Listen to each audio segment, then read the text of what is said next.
So we got Zemus in there and Danger Blood. I've been playing with Danger Blood for a long time. Longer than any other players. See, I used to play him even on Full Tilt many years ago. Well, many years ago. That makes me sound like I've been playing poker for 15 years. It's not that bad. Okay. Back to the hand.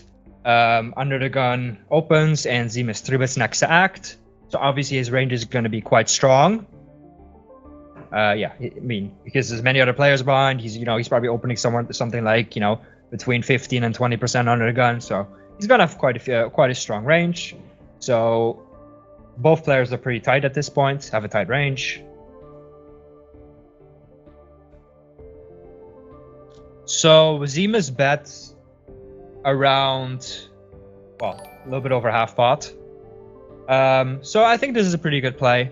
The thing is, Ziolos has a lot of pretty good hands, so even if you size up a bit, he's still going to be able to continue. So yeah, I like sizing. I like using this size. If you bet something like 100, I think that's too small. Again, like both players have a strong range. It's not like this is button cutoff, for instance. I mean, Zemus maybe 3-bets like 6% here, and then Ziolos, has a tight range too. Whereas on the button, maybe you're 3-betting between 8 and 18%, right? So it's a completely different range. And therefore, Ziolos also has a wider defending range. So I think this is pretty fine sizing. Check call. There's not too many check calls on this board, but obviously there's some. So the 6 looks a bit scary, but if you think about it, it isn't that scary, right? Because Ziolos shouldn't have any 2 pairs. He shouldn't have 5-7 here. 6s perhaps. 10s obviously could be check calling the flop. So yeah, it's a pretty good board for Zemus. If Zemus has hand like kings, he can happily keep on value betting. Obviously you have to check some strong hands in order to not get run over on the river, so you don't get lit into and you don't know what to do.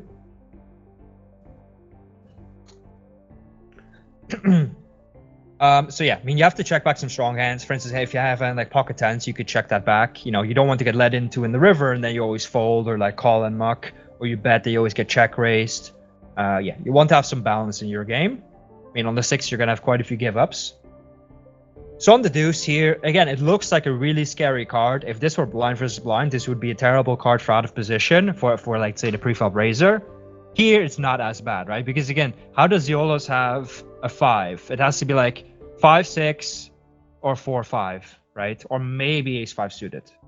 But again, it's all unlikely. And then when it comes to flushes, he's gonna have maybe like 10-9 of clubs, jack-10 of clubs, maybe like ace-king of clubs, ace-queen of clubs. He's gonna have a few. So yeah, he's gonna have a few flushes, a few 5s, but it's not the worst card in the deck. So I think Zemus' sizing is fine for a round pot. Let's see what happens. Drum roll. Ooh, that's nasty.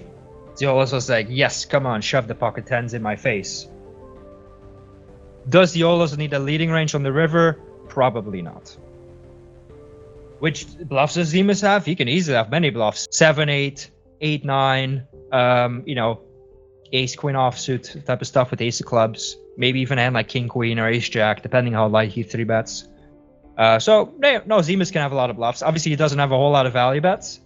What Zemus should be 3-betting a hand like king-queen off? Probably not in other positions.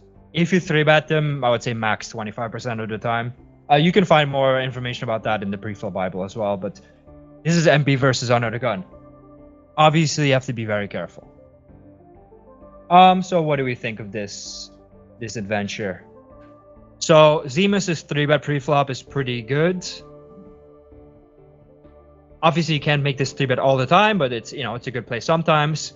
Ziolos' open is quite loose, but it's okay. Calling a 3-bet is okay. This is a hand you should be check raising on the flop sometimes for sure. Basically, check raising your hand for protection against overcards and potentially turning it into a bluff. On the turn, I think Ziolos could sometimes shovel in, but I think the board is a bit too dry. And just betting in Zemus' shoes, I think, is standard. It's the only play to make. So I'd say, as long as Zemus doesn't overdo this, his play is 9 out of 10. Ziolos' play is 6 out of 10.